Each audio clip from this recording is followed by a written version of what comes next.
ಸಿದ್ಧಾರೂಢಪ್ಪ ಕಾಮಧೇನು ಕಲ್ಪವೃಕ್ಷ. ಸಕಾಮ ಹಾಗೂ ನಿಷ್ಕಾಮ ಉಭಯ ತರದ ಭಕ್ತರ ಇಷ್ಟಾರ್ಥಗಳನ್ನು ಈಡೇರಿಸುವಂತ ಭಗವಂತ. ಅಜ್ಜನ ಅಂಗಡಿಯಾಗ ಇಲ್ಲದ ಸಾಮಾನ್ ಇದ್ದಿಲ್ಲ. ಎಂತ ಗಿರಾಕಿಗಳು ಬಂದು ಖಾಲಿ ಕೈಲಿ ವಾಪಸ್ ಹೋದವ್ರು ಯಾರೂ ಇಲ್ಲ. ಜ್ಞಾನ ಬೇಡಿ ಬಂದವ್ರಿಗೆ ಜ್ಞಾನವನ್ನ, ಭೋಗವನ್ನು ಬೇಡಿ ಬಂದವ್ರಿಗೆ ಭೋಗವನ್ನ, ಯಾರಿಗೆ ನೆಮ್ಮದಿ ಬೇಕು, ಸಮಾಧಾನ ಬೇಕು ಅವರಿಗೆ ಅದನ್ನ, ಯಾರು ಏನು ಬೇಡಿ ಬರ್ತಾರ ಬೇಡಿದವರಿಗೆ ಬೇಡಿದ್ದು ಕೊಡುವಂತ ಭಗವಂತ ಜಗದ್ಗುರು ಸಿದ್ಧಾರೂಢಪ್ಪ. ಒಂದ್ ಕಡೆಗೆ ಒಬ್ರು ಮಹಾತ್ಮರು ಹೇಳ್ತಾರ, ದೇವಿ ಪುರಾಣವನ್ನು ಓದಿದ್ರಿ ಅಂದ್ರೆ, ದೇವಿ ಪುರಾಣ ನಿತ್ಯ ಪಾರಾಯಣ ಮಾಡಿದ್ರಿ ಅಂದ್ರೆ, ನೀನ್ ಎಂತ ಕನಿಷ್ಠ ಪರಿಸ್ಥಿತಿ ಒಳಗಿದ್ರು ನಿನ್ನ ಪರಿಸ್ಥಿತಿ ಸುಧಾರಣೆ ಮಾಡುತ್ತಿದ್ದಿ ದೇವಿ ಪುರಾಣ. ನಿರಾಪಟ್ಟಣ ಮಾಡಿದ್ರೆ ನಿಮ್ಮ ಮನೆ ಪರಿಸ್ಥಿತಿ ಬದಲಾವಣೆ ಮಾಡುತ್ತಿದ್ದಿ ದೇವಿ ಪುರಾಣ. ಸಿದ್ಧಾರೂಢಪ್ಪನ ಪುರಾಣ ಓದಿದ್ರು. ಆ ದೇವಿ ಪುರಾಣದಾಗ ಒಂದು ಮಾತು ಹೇಳ್ಯಾರ, ಜ್ಞಾನ ಸಿಂಧುವನ್ನು ಓದಬೇಕು ಅಂತ. ಜ್ಞಾನ ಮಾರ್ಗವ ತಿಳಿವೆನೆಂದೊಡೆ ಜ್ಞಾನ ಸಿಂಧುವ ಹೇಳಿರುವೆನ, ಜ್ಞಾನ ಸಿಂಧುವಿನೊಳಗೆ ಸರ್ವ ತತ್ವ ತಿಳ್ಕೊಳ್ಳಿ. ಏನು ಕಾಮ್ಯವು ಬೇಡದಡೆ ಇವು ನೀವು ಧ್ಯಾನಿಸಿರಿ ದೇವಿ ಚರಿತವ, ನೂನ್ಯವಿಲ್ಲದೆ ಸಿದ್ಧಿ ಆಗುವುದು ಸತ್ಯ ಸತ್ಯವಿದು ಅಂತ ಚಿದಾನಂದ ಅವಧೂತರು ಹೇಳ್ಯಾರ. ಮನೆಯ ಸ್ಥಿತಿ ಬದಲಾಗಬೇಕಾದ್ರೆ, ಮನೆಯ ಪರಿಸ್ಥಿತಿ ಬದಲಾಗಬೇಕಾದ್ರೆ ದೇವಿ ಪುರಾಣ ಓದ್ರಿ, ಮನಸ್ಥಿತಿ ಬದಲಾಗಬೇಕಾದ್ರೆ ಜ್ಞಾನ ಸಿಂಧು ಓದ್ರಿ. ಅಂದ್ರ ನಿಮಗೆ ಜ್ಞಾನ ಬೇಕಿದ್ರ ಜ್ಞಾನ ಸಿಂಧು ಓದ್ರಿ, ಭೋಗ ಬೇಕಾಗಿತ್ತಂದ್ರೆ ದೇವಿ ಪುರಾಣ ಓದ್ರಿ. ಮನಸ್ಥಿತಿ ಮನೆ ಸ್ಥಿತಿ ಎರಡೂ ಪರಿಸ್ಥಿತಿ ಬದಲಾಗಬೇಕಾಗಿದ್ರೆ ಸಿದ್ಧಾರೂಢಪ್ಪನ ಪುರಾಣ ಓದ್ರಿ. ನಿಮಗೆಲ್ಲ ಭೋಗ ಭಾಗ್ಯಗಳು ಸಿಗೋದ್ರೊಳಗೆ ಸಂಶಯ ಇಲ್ಲ ಪುಣ್ಯಾತ್ಮರೇ. ಅತ್ಯಂತ ಜಾಗೃತವಾಗಿರುವಂತ, ಇವತ್ತಿಗೂ ಕೂಡ ಸ್ಪಂದನೆ ಮಾಡುವಂತ ಸಿದ್ಧಾರೂಢಪ್ಪನ ಅವತಾರ ಯಾವ್ದಪ್ಪ ಈ ಸದ್ಯ ಅಂದ್ರೆ ಸಿದ್ಧಾರೂಢ ಗ್ರಂಥವೇ ಈಗ ಸದ್ಯ ಕಾಲದ ಸಿದ್ಧಾರೂಢಪ್ಪನ ಸಾಕ್ಷಾತ್ ಸ್ವರೂಪ. ಯಾರ ಮನೆಯಾಗ ಸಿದ್ಧಾರೂಢ ಗ್ರಂಥ ಐತಿ ಅವ್ರ ಮನೆ ಸಾಕ್ಷಾತ್ ಸಿದ್ಧಾರೂಢ ಅದಾರ ಅಂತ ತಿಳ್ಕೋಬೇಕು. ಅಂತ ಆ ಗ್ರಂಥದೊಳಗ 15ನೇ ಅಧ್ಯಾಯ ಬಹಳ ಮಾರ್ಮಿಕವಾದ ಅಧ್ಯಾಯ. ರೂಪ ಕೃಷ್ಣ ಮತ್ತು ಭಾಗ್ಯವತಿ ಬಾಯಿ ಅಂತ ಇಬ್ಬರು ಗಂಡ ಹೆಂಡತಿ. ದೊಡ್ಡ ಸಂಪತ್ತು, ಯಾವುದಕ್ಕೂ ಕಮ್ಮಿ ಇದ್ದಿಲ್ಲ ಅವರಿಗೆ. ಸೆಂಟ್ರಲ್ ಗೌರ್ಮೆಂಟ್ ಹುದ್ದೆ, ನೌಕರಿ, ಸ್ಟೇಷನ್ ಮಾಸ್ತರ್ ರೈಲ್ವೆ ಇಲಾಖೆ ಒಳಗ, ಕೈ ತುಂಬ ಸಂಬಳ, ರೂಪಸಿಯಾದಂತ ರಾಣಿ ಅಂತ ಹೆಂಡತಿ. ಸತಿಪತಿಗಳು ಒಂದಾದ ಭಕ್ತಿ ಹಿತವಾಗಿತ್ತು ಶಿವಂಗನಂತೆ ಇಬ್ಬರು ಮನಸ್ಸು ಒಂದೇ. ಒಂದೊಂದಿರ್ತಾವ ಎತ್ತ ಏರಿಗೆ ಕ್ವಾಣ ನೀರಿಗೆ ಅನ್ನಂಗ. ಆದ್ರೆ ಇವ್ರು ಹಂಗಿದ್ದಿಲ್ಲ. ಎಷ್ಟು ಚಂದ ಅಜ್ಜನ ಭಕ್ತಿ ಮಾಡ್ತಿದ್ರಂದ್ರ, ಒಂದು ದಿನ ಏನಾದ್ರೂ ಸಿದ್ಧಾರೂಢ ಮಠಕ್ಕೆ ಹೋಗೋದ್ ತಪ್ಪಂದ್ರ ಏನೋ ಕಳ್ಕೊಂಡ್ವಿ ಅಂತ ಹಳಹಳಿಸ್ತಿದ್ರು. ಏನಾರ ಬೇರೆ ಊರಿಗೆ ಹೋದ್ರ ಮಾಡಿದ್ರ, ಮಳೆ ಇರ್ಲಿ ಚಳಿ ಇರ್ಲಿ ಬೇಕಾದ ಕತ್ತಲಿರ್ಲಿ ಲೆಕ್ಕಿಸದೆ ಪ್ರತಿನಿತ್ಯ ನಸುಕಿನೊಳಗ 5 ಗಂಟೆಗಂದ್ರ ಮಟ್ಟಕ್ಕೆ ಹಾಜರಿರ್ತಿದ್ರು ಗಂಡ ಹೆಂಡತಿ. ರಾಜಾಂಗಣವನ್ನ ಕಸ ಉಡಿಸಿ ಹುಡುಗಿ ನೀರ್ ಚಳಿ ಹೊಡೆದು ರಂಗೋಲಿ ಹಾಕಿ ಗಂಡ ಹೆಂಡತಿ ಮಾಡೋ ಶಿವ ಇದು. ಬೆಳಗ್ಗೆ ಎದ್ದು ಕೂಡಲೇ ಇದನ್ನ ನೇಮದಿಂದ ಮಾಡಿ ಇಷ್ಟು ಮಾಡೋದ್ರೊಳಗೆ ಭಜನಾ ವೇಳೆ ಅರ್ಧ ತಾಸು ಅಜ್ಜನ ಮುಂದೆ ಕುತ್ಕೊಂಡು ಶಿವಭಜನೆಯನ್ನು ಮಾಡಿ ಆನಂದದಿಂದ ಅಜ್ಜನ ಆರತಿ ಮಾಡ್ತಿದ್ರು. ಮಂಗಳಾರತಿ ಆದ್ಮೇಲೆ ಸಾಷ್ಟಾಂಗ ನಮಸ್ಕಾರ ಮಾಡಿದ್ರು. ಅವತ್ತಿನ ಶುಭೋದಯ, ಅವತ್ತಿನ ಬೆಳಗಿನ ಪ್ರಾತಃ ಕಾಲ ಇದು ಆಯ್ತು. ಅವತ್ತಿನ ಇಡೀ ದಿನ ಪ್ರಸನ್ನತ. ಯಾಕಂದ್ರೆ ಎದ್ದು ಕೂಡಲೇ ಏನೇನೋ ಮಾಡಕ್ ಹೋಗ್ತೀವಿ ನಾವು. ಎದ್ದು ಕೂಡಲೇ ಏನೇನೋ ಮಾಡಬಾರದು. 100 ಕೆಲಸ ಇರ್ಲಿ, 100 ಕೆಲಸ ಇರ್ಲಿ, ಅವನು ಬಿಟ್ಟು ಮೊದಲು ಪೂಜಾ ಮಾಡಬೇಕು. ಬಹಳ ಮಂದಿಗೆ ಇದು ಅರ್ಥ ಆಗೋದು. ಒಂದ್ ಕಡೆ ಹೇಳ್ತಾರೆ 1000 ಕೆಲಸ ಇರ್ಲಿ ಬಿಟ್ಟು ಮೊದಲು ಉಣ್ಬೇಕಂತ. ಊಟಕ್ಕೆ ಮೊದಲು ಯಾಕ ಹಸ್ಕೊಂಡು ಇರಬಾರ್ದು ಬಳತ್ತು. ಹಂಗಾಗಿ ಮುಂದೆ ಗ್ಯಾಸ್ಟ್ರಿಕ್ ಅದ ಮತ್ತೆ ಬಲಿತಂದ್ರ ಪಿತ್ತ ಅವು ಇವು ಸಮಸ್ಯೆಗಳು. Time to time ಉಣ್ಬೇಕು. 1000 ಕೆಲಸ ಬಿಟ್ಟು ಮೊದಲು ಉಣ್ಬೇಕು, ಲಕ್ಷ ಕೆಲಸ ಇರಲ್ಲ ಅವನ್ ಬಿಟ್ಟು ಮೊದಲು ಜಳಕ ಮಾಡ್ಬೇಕು. ಕೆಲವು ಮಂದಿ ಅಂತೂ ಸಂಜೆಗ್ ಮಾಡ್ತಾವ ಜಳಕ, ಎದ್ ಕೂಡ ಮೊದಲು ಜಳಕ ಮಾಡ್ಬೇಕು. ಕೋಟಿ ಕೆಲಸ ಇರಲ್ಲ ಅವನ್ನೆಲ್ಲ ಬಿಟ್ಟು ಮೊದಲು ಪೂಜಾ ಮಾಡ್ಬೇಕು. ನೆನೆಗುವುದು ಅನುದಿನದ ಉದಯ ಕಾಲದ ಎಚ್ಚರಿಕೆಯೋಳು ವಿನೂತ ಗುರುಮೂರ್ತಿಯನ್ನು ಎದ್ದ ಕೂಡಲೇ ಮೊದಲು ಗುರುವಿನ ಸೇವಾ ಸಿದ್ಧಾರೂಢರ ಭಜನೆ ಮಾಡ್ಕೊಂತ ನೀವು ಎದ್ದು ನೋಡ್ರಿ, ಅವತ್ತು ಇಡೀ ದಿನ ಫ್ರೆಶ್ ಆನಂದ ಇರ್ತೈತಿ. ಇದನ್ನೇಮ್ ಬಿಟ್ಟಿದ್ದಿಲ್ಲ ಅವ್ರ ಗಂಡ ಹೆಂಡತಿ ಬಹಳ ವರ್ಷ ಸೇವಾ ಮಾಡ್ತಾ ಒಂದಿನ ಎಲ್ಲರೂ ನಮಸ್ಕಾರ ಮಾಡಿ ಹೋದ್ರು. ಇವ್ರಿಬ್ರ ಕುಂತಿದ್ರು. ಯಾಕಪ್ಪ ಆರಾಮ್ ಕುಂತಿರ್ಲ, ಇವತ್ತು ರಜೆ ಐತನಂತ ಸಿದ್ಧಾರೂಢಪ್ಪರು ಕೇಳಿದ್ರ, ಇಲ್ರಿ ಅಜ್ಜಾರ ಸ್ವಲ್ಪ ಸಮಸ್ಯೆ ಇತ್ರಿ. ಏನು ಸಮಸ್ಯೆ? ಇಲ್ರಿ ಸ್ವಲ್ಪ ನಿಂತ ಪರ್ಸನಲ್ ಮಾತಾಡೋಕಿತ್ತು ಅಂತಾರ ನೋಡ್ರಿ. ಮಂದ್ಯಾಗ ಮಾತಾಡಕ ಮುಜುಗರ ಆಕತ್ತ, ಅದಕ್ಕ ಪರ್ಸನಲ್ ಮಾತಾಡ. ಏನ್ ಹೇಳಪ್ಪ ಅಜ್ಜ, ನಿಮ್ಮ ಆಶೀರ್ವಾದದಿಂದ ನಮಗೆ ಏನೂ ಕಮ್ಮಿ ಇಲ್ರಿ. ಕೈಗೊಂದಾಳ್ ಕಾಲಿಗೊಂದಾಳ್ ಎಲ್ಲ ಐತ್ರಿ ಅಪ್ಪ, ಆದ್ರ ಇದು ಒಂದ ಇಲ್ರಿ ನಮಗ. ಏನಿಲ್ಲ, ನಮ್ಮ ಹೊಟ್ಯಾಗ ಮಕ್ಕಳಾಗಿಲ್ರಿ ಅಪ್ಪ. ಅದು ಇಲ್ಲ ಅಂದ್ರ ಸಂಸಾರದಾಗ ಏನಿದ್ದು ಏನು ಮಾಡೋದ್ರಿ ಅಜ್ಜ? ದಯವಿಟ್ಟು ನಮಗ ಸಂತಾನ ಆಗುವಂಗ ಆಶೀರ್ವಾದ ಮಾಡ್ರಿ ಅಜ್ಜ. ಅಜ್ಜೋರಂದ್ರು, ಅದ್ ಯಾಕೆ ಬೇಕು ನಿಮಗೆ ಮಕ್ಕಳಂದ್ರು? ಎಷ್ಟ್ ಚಲೋ ಅದಿರಿ ನೀವು, ಆನಂದವಾಗಿದ್ದೀರಿ, ರಾಜಾರಾಣಿ ಇದ್ದಂಗದಿರಿ, ಆರಾಮಿರ್ರಿ, ಅದ್ಯಾಕೆ ಬೇಕು ಜಂಜಾಟ್ ನಿಮಗಂದ್ರು. ಅಪ್ಪ ಅದು ಜಂಜಾಟ್ ಅಲ್ರಿ, ಅದು ಸುಖ ರೀ ಅಪ್ಪ. ಆ ಸುಖ ಇಲ್ಲ ಅಂದ್ರೆ, ಮಕ್ಕಳು ಸುಖ ಇಲ್ಲ ಅಂದ್ರೆ ಎಲ್ಲ ಸುಖ ಇದ್ದು ವೇಸ್ಟ್ ಅಪ್ಪ. ಇದು ನಮ್ ತಲೆಯಾಗ ಒಂದು ಹುಚ್ಚು. ಏನ್ ಇರ್ತತಿ ಅದು ಬ್ಯಾಡ ಅನಿಸ್ತತಿ, ಏನ್ ಇರಂಗಿಲ್ಲ ಅದ ಬಹಳ ಬೇಕನ್ನಿಸ್ತತಿ. ಯಾವನಿಗೂ 7 ಹಂಡೆ ಸಿಕ್ಕುವಂತ ಕೆಳಗಿತ್ತ ನನ್ನ ಕೈ ಮುಖ ಮಾಡಿ 7 ಹಂಡೆ ಎಷ್ಟು? ಖಾಲಿ ಹಂಡೆ ಅಲ್ಲ, ತುಂಬಿದ್ದು, ಏನಾರ ತುಂಬಿದ್ದಲ್ಲ. ಇಡು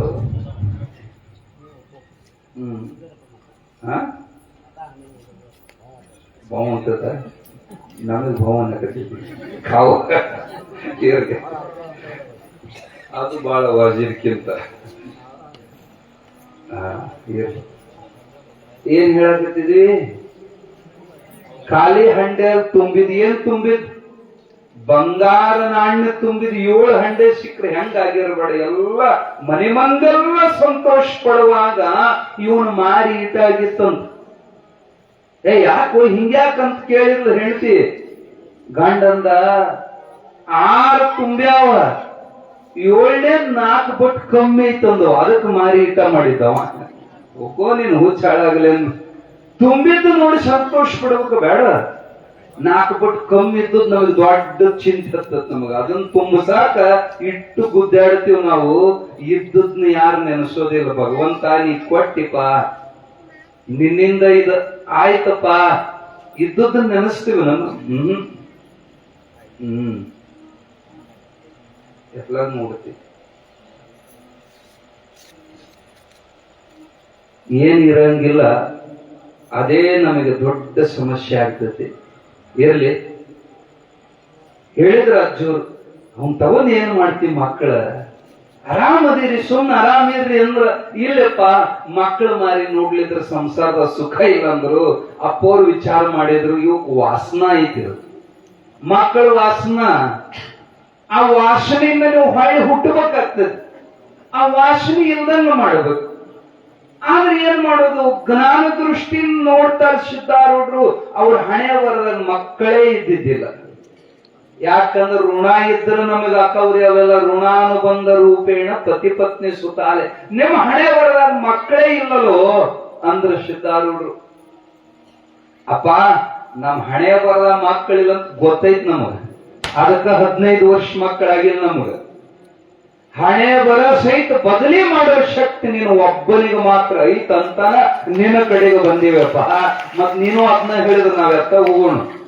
ಒಟ್ಟ ನಮಗೆ ಮಕ್ಕಳ ಅಕ್ಕವಂತ ನಿನ್ನ ಬಾಯಿಲಿ ಅನ್ನೋತನ ನಿನ್ನ ಪಾದ ಬಿಡೋದಿಲ್ಲ ಅಂತ ಕಣ್ಣೀರಿನಿಂದ ಪಾದ ತೊಳೆದು ಗಟ್ಟಿ ಕಾಲು ಹಿಡಿದ್ರು. ಸಿದ್ಧಾರೂಢಪ್ಪ ವಿಚಾರ ಮಾಡಿ ಆಗಲಿ ಇವ್ರ ವಾಸನ ಅದನ್ನ ಪೂರ್ಣ ಮಾಡೋಣ ಅಂತ ಹೇಳಿ, ನೋಡಪ್ಪ ಈಶ್ವರ ನಿಮ್ಮ ಹಣೆ ಬರದಾಗ ಮಕ್ಕಳು ಕೊಟ್ಟಿಲ್ಲ, ಆದ್ರೆ ಈಶ್ವರನಿಗೆ ಈಶ್ವರನಾಗಿರುವಂತ ಸದ್ಗುರುನಾಥ ನಿಮಗೆ ಅನುಗ್ರಹ ಮಾಡ್ತಾನ. ಚಿಂತೆ ಮಾಡಬೇಡ್ರಿ, ಚಿಂತೆ ಮಾಡಬೇಡ್ರಿ, ಶಿವನಾಮ ಸ್ಮರಣೆಯನ್ನ ಮಾಡ್ರಿ. ಅಪ್ಪವ್ರು ಯಾರೇ ಮಕ್ಕಳು ಕೇಳ್ಕೊಂಡು ಬಂದ್ರು ಇದನ್ನೇ ಹೇಳ್ತಿದ್ರು, ಓಂ ನಮ ಶಿವಾಯ ಅನ್ರಿ, ಶಿವಾಯ ನಮ ಅನ್ರಿ, ಎಲ್ಲ ಸರಿ ಆಗ್ತದೆ.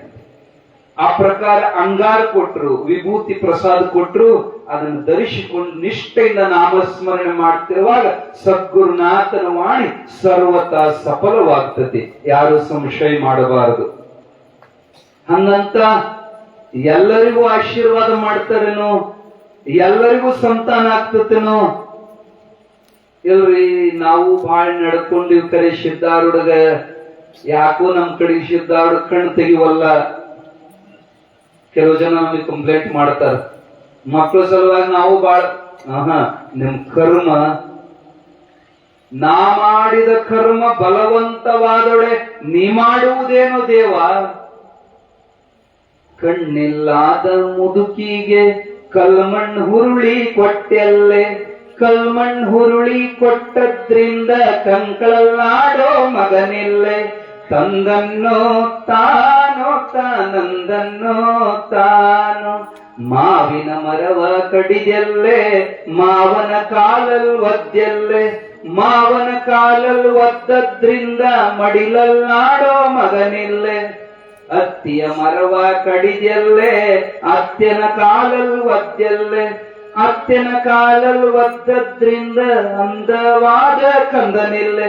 ಮತ್ತೆ ಈ ಜನ್ಮದಲ್ರಿ, ಹೋದ ಜನ್ಮದಾಗ ನೀವು ಮಾಡಿದ ಕರ್ಮ ಗೊತ್ತಾಗೋದಿಲ್ಲ ನಮಗೆ. ಕರ್ಮದ ಫಲ ದೀಪಾವಳಿ ಹಬ್ಬ ಬಂತು, ಮನೆ ಸ್ವಚ್ಛ ಮಾಡಾಕತ್ತೇವಿ, ಫೋಟೋದಿಂದ ಗೂಡು ಕಟ್ಟೈತಿ, ಏನ್ ಗಲೀಜು ಮಾಡಿ ತಗೊಂಡು ಹೊರ ಹೋಗದಿ ಗೊತ್ತಿಲ್ಲ, ಅದ್ರೊಳಗ ಮರಿ ಅದಾವು. ಎರಡು ಮರಿ ಬೆಕ್ಕು ಬಂದು ತಗೊಂಡು ಹೋಯ್ತು. ಅಪ್ಪ ಅಮ್ಮ ಗುಬ್ಬಿ ಚಿಯೋ ಚಿಯೋ 3 ದಿನ ಹತ್ತು. ಆ 10 ಸಂಕಟ ಮುಂದಿನ ಜನ್ಮದ ನಿನ್ನ ಮಕ್ಕಳಾಗಲಿಲ್ಲ. ಬಹಳ ಜನಕ್ಕೆ ಗೊತ್ತಾಗೋದಿಲ್ಲ. ನಾವು ಏನ್ ಮಾಡೇವ್ರಿ, ನಾವ್ ಎಷ್ಟ್ ಚಲೋ ದೇವ್ರಿ, ಎಷ್ಟ್ ದೇವ್ರಿ ಮಾಡ್ತೀವಿ ಹಿಂದಿನ ಜನ್ಮ. ಇಲ್ಲಿ ಅಥಣಿ ತಾಲೂಕು ಸತ್ತಿ ಅಂತ ಒಂದು ಊರೈತ್ರಿ, ಅಥಣಿ ಹತ್ರ. ಚಂಪವ್ ಗೌಡ್ತಿ ಅಂತ ಹೇಳಿ ದೊಡ್ಡ ಶ್ರೀಮಂತ ಗೌಡ್ತಿ. ಸುಟ್ಟು ಸುಳ್ಳಾದಷ್ಟು ಆಸ್ತಿ, 100 ಎಕರೆ ಜಮೀನು, ಎಲ್ಲ ಸಂಪತ್ತು, ಊರು ಗೌಡಿಕೆ. ಆದ್ರ ಮಕ್ಕಳಾಗಿದ್ದಿಲ್ಲ. ಸಿದ್ಧಾರೂಢ ಭಗವಂತನ ಮಹಿಮೆಯನ್ನು ಬಹಳ ಕೇಳಿದ್ಲು.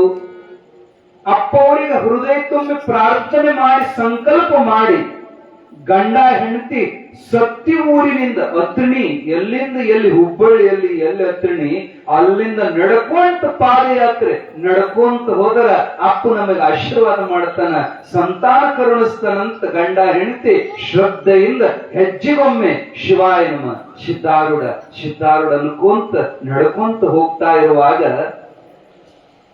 ಮಧ್ಯದೊಳಗ ದಾರಿ ಒಳಗ ಒಂದು ಕೆರಿ ದಂಡಿ ಮ್ಯಾಲ ಒಬ್ಬ ಹೆಣ್ಣು ಮಗಳು ಅರವಿ ತೊಳೆಯಾಕ ಬಂದಿದ್ಲು. ಬಗಲಾಗ ಒಂದು ಸಣ್ಣ ಕೂಸು. ಆ ಕೂಸು ಹೊಲಸು ಮಾಡಿಕೊಂಡಿತ್ರಿ. ಅದು ಚಡ್ಡ್ಯಾಗ ಹೊಲಸು ಮಾಡಿಕೊಂಡಿತ್ತು. ಕಿರು ಅಳತಿತ್ತು. ಅವಾಗ ನೋಡಿ ಅದನ್ನ ತೊಳಿಬೇಕಲ್ಲ, ಕೂಸು ತೊಳೆದ್ಲ. ಅದು ಚಡ್ಡಿ ತೊಳಿಬೇಕಲ್ಲ, ಅದು ಕೈ ಬಿಡಬಲ್ದದು. ಬಹಳ ಅಳ್ತಿತ್ತು. ಈ ದಾರಿಯಾಗಿ ಇವರಿಬ್ರು ಗಂಡ ಹೆಂಡತಿ ನಡ್ಕೊಂತ ಹೊಂಟಿದ್ರು. ಚಂಪವ್ವ ನಡ್ಕೊಂತ ಹೊಂಟಿದ್ಲು. ಈಗ ಕರ್ಲ್, ಯವ್ವ ನನ್ನ ಕೂಸು ಹಿಂಗ್ ಹೊಲಸು ಮಾಡ್ಕೊಂಡೈತೆವ, ಕೈ ಬಿಡವಲ್ದ, 1-2 ನಿಮಿಷ ನನ್ನ ಕೂಸು ಇದನ್ನ ಹಿಡ್ಕೋ, ಎತ್ತವೋ, ಇದನ್ನ ತಗೋ, ಇದನ್ನ ತೊಳಿತೀನಿ ಅಂತ ಅಂದಾಗ ಈಕಿ ನೋಡಿದ್ಲು. ಅದು ನಮ್ಗೆ ಕರಾಗಿತ್ತು. ಕೂಸು ಮೂಗನಾಗೆಲ್ಲ ಸೋರಿತ್ತು. ಅದು ಮೈಯೆಲ್ಲ ಹೊಲಸು ಮಾಡ್ಕೊಂಡಿತ್ತು. ಈಕಿ ನೋಡಿದ್ರ ಕಿಮ್ಮತ್ತಿನ ಪೀತಾಂಬರು ಹುಟ್ಟಾಳ. ಅದು ನೋಡಿದ್ರು ಒಂದು ನಮೂನೆ ಐತಿ. ಅದನ್ನ ಎತ್ಕೊಳಕ್ ಮನಸ್ ಅದು ಆ ಚಡ್ಡಿ ಅದು ಅಲ್ಲ ಕೆಟ್ಟ ನಾರ್ತಿತ್ತು. ನಾನೇನ್ ಹೆಂಗ್ ಕಾಣ್ತೀನಿ, ಊರು ಗೌಡಿತೀನಿ ನಾನು, ಇಂತ ಹೊಲಸ್ ನಾ ಹೆಂಗ್ ಇಟ್ಕೊಳ್ಳಿ ಅಂತ ಸೆಟ್ಕೊಂಡು ಅದನ್ನ ಬಿಟ್ಟು ದಾಟಿ ಬಂದ್ಲು. ಅಲ್ಲಿಂದ ನಡ್ಕೊಂತ ಹುಬ್ಬಳ್ಳಿ ಮಠಕ್ಕೆ ಬಂದ್ರು. ಪಾಳೆ ಹಚ್ಚಿ ಸಿದ್ಧಾರೂಢ ದರ್ಶನಕ್ಕೆ ಬಂದು ಶರವಡ್ಡಿ ಬೆಳಕೊಂಡ್ಲು. ಅಪ್ಪ ನಮ್ಗೆ ಸಂತಾನ ಆಗಿಲ್ಲಪ್ಪ, ಆಶೀರ್ವಾದ ಮಾಡಪ್ಪ. ಸಿದ್ಧಾರೂಢ ಬರಂದು, ನಾ ದಾರ್ಯಾಗ ಆಶೀರ್ವಾದ ಮಾಡಿದ್ದೆ, ನಾ ದಾರ್ಯಾಗ ಕೂಸ್ಕೊಡಾಕ ಬಂದಿದ್ದೆ, ಒಳ್ಳೆ ತಿರ್ಕೊಂಡು ಬಂದಿ, ನಿನಗೆ ಹೆಂಗ್ ಕೂಸ್ ಇರ್ತಿತ್ತು, ಎಲ್ಲಿ ಬಂದಿ? ಹೌದವಾ, ಮತ್ ಯಾರು ಬಂದಿಲ್ಲ, ನಾನೇ ಆ ಕೆರಿ ಏರಿ ಮೇಲೆ ಕೂಸ್ಕೊಡಕ್ ಬಂದಿದ್ದಿಲ್ಲ. ಎತ್ತುವ ಕೂಸ್ ತಗೋವ ಅಂದ್ರೆ ತಿರ್ಕೊಂಡು ಬಂದಿ. ನಿನಗೆ ಈ ಜನ್ಮದಾಗ ಸಂತಾನ ಆಗೋದಿಲ್ಲ, ಹೋಗಂದ್ರ. ಇದು ನಡೆದ ಘಟನಾ. ಅಲ್ಲಿ ಬಂದವು ಬೇರೆ ಯಾರಲ್ಲ, ಅವನೇ ಬಂದಿದ್ದ. ಚಂಪವಾಯಿ ವಿಚಾರ ಮಾಡಿದ್ಲು, ಮಕ್ಕಳೇ ಆಗೋದಿಲ್ಲ ಅಂದ್ಮೇಲೆ ಆ ಸಂಸಾರ ತಗೊಂಡ ಏನು ಮಾಡ್ಲಿ? ಆಯ್ತಪ್ಪ, ತಪ್ಪಾಯ್ತು, ನನಗ ಸಂಸಾರದ ಆಸಕ್ತಿನೇ ಹೋಯ್ತು. ಸಾಯೋತನ ನಿನ್ನ ಪಾದ ಸೇವೆ ಮಾಡಕ್ಕಂತ ನಾನು ಇಲ್ಲೇ ಇರ್ತೀನಿ ಅಂತೇಳಿ ಎಲ್ಲವನ್ನ ತ್ಯಾಗ ಮಾಡಿ ಚಂಪವಾಯಿ ಸಾಯೋತನ ಸಿದ್ಧಾರೂಢ ಮಠದ ಸೇವಾ ಮಾಡ್ಕೊಂತ ಹುಡುಗ. ಅಜ್ಜಿರೋತನ ಸಿದ್ಧಾರೂಢ ಹತ್ರ ಇದ್ಲು. ಅಜ್ಜಿ ದೇಹ ಬಿಟ್ಟ ಮೇಲೆ ಶಾಂತಾಶ್ರಮಕ್ಕೆ ಬಂದು ಶಿವಪುತ್ರಪ್ಪರ ಕೈಯ ಸೇವಾ ಮಾಡ್ಕೊಂತ ಮುಕ್ತಳಾದ್ಲು. ಅಥಣಿ ತಾಲೂಕಿನ ಸತ್ತಿ ಗ್ರಾಮದ ಚಂಪವಾಯಿ. ಯಾಕೆ ಈ ಘಟನಾ ಹೇಳಿದ್ವಿ ಅಂದ್ರ, ಸಂತಾನ ಬೇಕು ಅನ್ನೋದಾದ ಆ ಮಮತೆನೂ ವಾತ್ಸಲ್ಯನೂ ಒಳ್ಳೆ ಹೃದಯನೂ ಬೇಕು. ಅಪ್ಪನ ಆಶೀರ್ವಾದ ಆತಂದ್ರೆ ಏನ್ ಅಸಾಧ್ಯ ಇಲ್ರಿ. ಭಾಗ್ಯವತಿ ಬಾಯಿಗ ವರ್ಷ ತುಂಬೋದ್ರೊಳಗನ ಹೊಟ್ಟಿಲಿ ಆದಳು. ಆಕೆ ಇಷ್ಟು ಸಂತೋಷ, ಮನೆ ಮಂದೆಲ್ಲ ಸಡಗರದಿಂದ ಸಂಭ್ರಮದಿಂದ. ಆದ್ರ ಸರಳ ಐತನು? ಮಕ್ಕಳಾಗೋದು ಸರಳ ಐತೇನು? ಇನ್ನೂ 4 ತಿಂಗಳು ಚಲೋ ಅದಾವ, ಈಗಿಂತ ಕೆಟ್ಟ ಬೌಕಿ ಬರಾಕತ್ತೀವ್ರಿ. ಹಸುರು ಏನಾರು ತಿಂದ ಕೂಡಲೇ ಅದೆಲ್ಲ ಉಲ್ಟಿ ಆಗ್ಬಿಡ್ತೈತೆ. ಆಕಿ ಬೌಕಿ ವಿಚಿತ್ರ ಬೌಕಿ. ಏನೇನಾರು ಹೋಗಿ ತಿಂದು ಬಿಡೋದ, ಅದು ತಿನ್ನೋದು ಅರಶಿನ ಪಿತ್ತ ಆತಂದ್ರೆ ಒಳ್ಳೆ ಉಲ್ಟಿನ.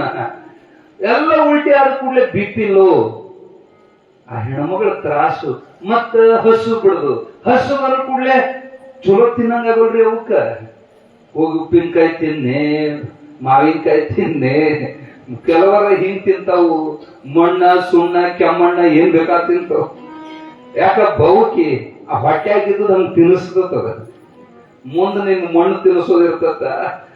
ಹರಕಲ ಮುರಕಲ ಕರ್ಜಿಕಾಯಿ, ಹಪ್ಪಳ ಶಂಡಿಗೆ ಉಪ್ಪಿನಕಾಯಿ ಅವ್ರಿಗೆ ತಿನ್ನಂಗಕತ್ತಂತ್ರಿ ಅದ. ಹಸಿರು ಕಡ್ಡಿಯ ಸೀರೆ ತೋಪು ಮುಸುಕು ಮ್ಯಾಲ ಮಾಡಿ, ಬಿಸಿಲಿಗೆ ಬೆನ್ನು ಮಾಡಿ ನಡೆಯಂಗಾಗೈತ್ರಿ ಬೌಕಿ. ಬಿಳಿಯ ಜೋಳದ ರೊಟ್ಟಿ, ಎಳೆಯ ಜವಳಿ ಪಲ್ಲೆ, ಹೊಳ್ಳಿ ದಂಡಿ ಮ್ಯಾಲ ಕುತ್ಕೊಂಡು ತಿನ್ನಂಗಾಗೈತ್ರಿ. ಏನೇ ನಮ್ ಬೌಕಿಗಳು ಹಿಂಗಿರ್ತಾವಲ್ಲ, ಮಹಾತ್ಮರು ಹೊಟ್ಟೆ ಆಗಿದ್ರು ಅಂದ್ರ ಅವ್ರ ಬೌಕಿ ಬೇರೆ. ನಮ್ಮ ಮಣ್ಣು ತಿನ್ನಿಸೋ ಮಕ್ಕಳ ಹೊಟ್ಟೆಗಿದ್ದಾಗ ಮಣ್ಣು ತಿನ್ಸಕ್ ಈಗ ಅಂತಾಳ, ಮಕ್ಕಳಿಂದ ಸುಖ ಆಗ್ತದೆ. ವೀಕ್ಷಕರೇ, ಈ ವಿಡಿಯೋ ನಿಮಗೆ ಇಷ್ಟ ಆಗಿದ್ರೆ ಈ ಕೂಡಲೇ ಸಬ್ಸ್ಕ್ರೈಬ್, ಕಮೆಂಟ್, ಲೈಕ್ ಮಾಡಿ ಹೊಸ ಹೊಸ ವಿಡಿಯೋಗಳನ್ನು ಮಾಡಲು ಬೆಂಬಲವನ್ನ ನೀಡಿ.